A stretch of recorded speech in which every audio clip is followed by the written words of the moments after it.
What's happening, guys? Just bought these Maier handguards from Rocky Mountain ATV, and these things are freaking awesome. They cover your caliper, and it looks like it uses all the pre-existing stuff. And from just taking them out of the package and looking at everything, like this one says, remove the lower nut from the brake lever pivot bolt and replace with the enclosed 1-inch long extension nut. So they give you this thing right here. And I haven't taken this nut off yet, but it goes on the bottom of here. And it looks like it gives you some structure there. When I threw them on there for a mock-up, it kind of looked a little weird, but I'm going to try to throw together a video on how easy these things are to get on. Give me a minute. Alright, so we're just taking this nut off of here. I thought I had it loose enough. Apparently I don't. Anyways, getting this bottom nut taken off of here. Tried to look around. A lot of you guys are running this Power Mad handguards, and I don't know. I like these ones. They're like $90 freaking, but kind of didn't expect them to be glossy. I don't know. Kind of would have rather had a matte to match the rest of the black on the bike, but whatever. I'm sure I'll get over that. It looks like a pretty high quality. Okay, so we got this little nut off. So we're going to replace that with this extension, just like it says in the direction. Okay, let's see. Get this on here. This looks a little bigger, so I'm going to have to go get a wrench for this. So this extension nut is a 13 millimeter. So I'm gonna throw that on here, right on the bottom. I'm really impressed that they did this. Like I said, I'm not familiar with the other brands, but seems like the fit and finish on these ones is really cool. Okay, put this on here. Let's see, probably should have put a little bit of Loctite on here. The lever's still a little loose. Let's see here, we don't want to go too tight on that because we don't want our lever to be pinched, so that feels about good.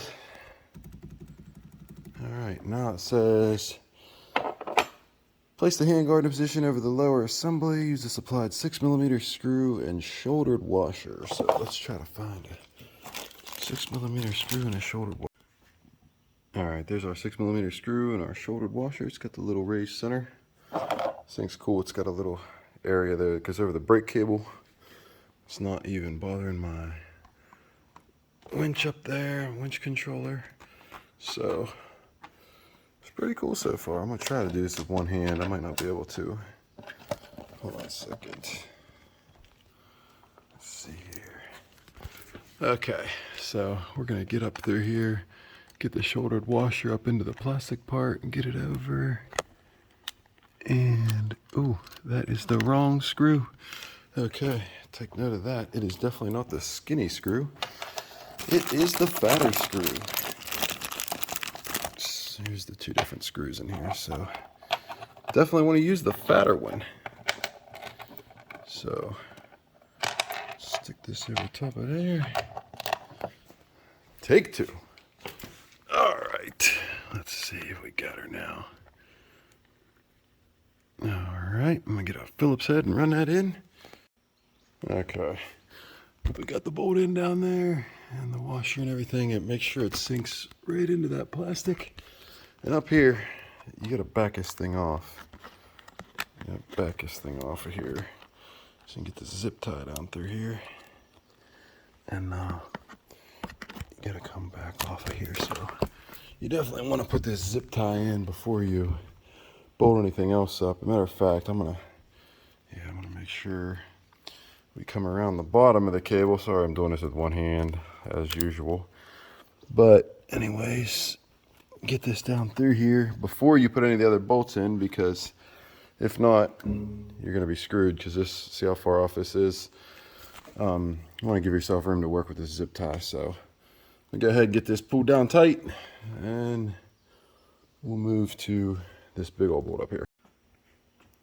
Man, they played no games with this top nut. This is a 17mm bolt on this thing. I'm assuming if you were to get mirrors afterwards that And probably put like a lock washer style on there. I'm not gonna tighten this down too much because it's just plastic, so that feels about good for me. Anyways, put the zip tie facing downward, clipped it off. Got the bolt in the bottom, and it looks pretty sturdy on there. You can still reach up in there and get the parking brakes set, so everything is really cool on this side. Fit and finish is really nice. So it took me a couple times to read over these directions for this side. It looks really simple. There's only one hole in the bottom and one hole in the top on here. And when you look at this, you obviously got to take that bolt out. But this hole in the top is really small. So I was like, well, this thing's definitely not fitting through there. It turns out this is the new lever bolt, and it's threaded on top. That's where this little guy goes. So let me throw this together. It should be pretty simple, and we'll finish up. Okay, so we got our new pivot bolt in there. You have to stick this lower portion over top of these threads when you're putting it on there. So you gotta make sure you get on them threads and get up here with it, and it goes right on the caliper like that. Then we're gonna run our wee little screw into that, and we're gonna throw this lock washer on the bottom, and then it gets a zip tie around the top here, and that's it. Pretty simple installation. Well, there's the finished product. I don't know, maybe it's just my OCD, but that front brake side looks like it's leaning a little bit downward. I don't know. See if I can get the glare off of them. Just looks weird. This bike's brand new. I mean, it's obviously I got it last fall, but it's never been wrecked or anything. And so, I mean, the handlebars are definitely not bent. But I don't know. See what I mean? It looks a little downward. I actually loosened up the freaking brake caliper up here and twisted it this way a little bit. See how it's like, I don't know. It's weird. It just looks like it's down on this side. But anyways, everything fits okay. They look awesome. They're gonna do the job. For $90, you think it would have maybe been a little more heavy duty, but I don't know. It looks like it'll be all right. I don't abuse this bike at all, so they should be fine. I actually just put them on there mainly just for looks. I don't know, I think they look cool, so. All right, those are the Maier handguards from Rocky Mountain ATV. I think you can get them on Amazon too. They're like $90, but you cover everything up real nice. They use your factory mounts, real easy to go on. I think it's about a 10-minute job, so there they are. Later.